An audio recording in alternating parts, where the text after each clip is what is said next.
Laura is among tens of thousands of food delivery riders considered critical workers out and about despite the coronavirus lockdown.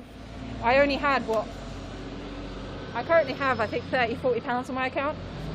It does feel like a moral decision, especially now with peak time. Winter and autumn time is when we have most deliveries and when we're offered most rewards as well. She admits that it's common among her fellow riders to bend the rules sometimes. The widespread sort of attitude is it's not going to happen, I'm not going to pass it on, or I'm not carrying it. It's kind of like sweeping it under the rug in favour of your own personal life instead of really considering the global situation. Government discussions reportedly underway about whether to offer fixed payments to anyone required to self-isolate only serve to highlight what many say is an abject failure of test, trace and isolate measures that the Prime Minister once promised would be world-beating.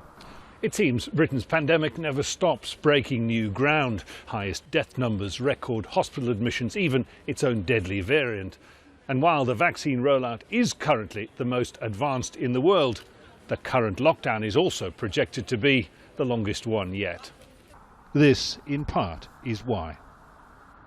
Recent government research shows that only 17% of people with symptoms are coming forward to be tested, and just 11% of people actually self-isolate when asked to do so by NHS Test and Trace. In many cases, these are the lowest paid who can't afford not to go to work.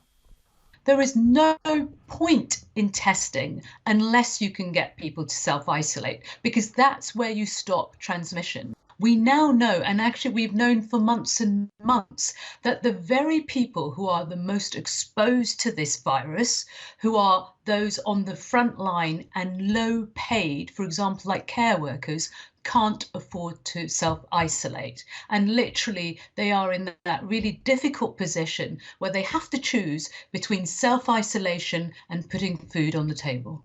So Laura is not alone among society's least well off, the cleaners, carers and supermarket workers.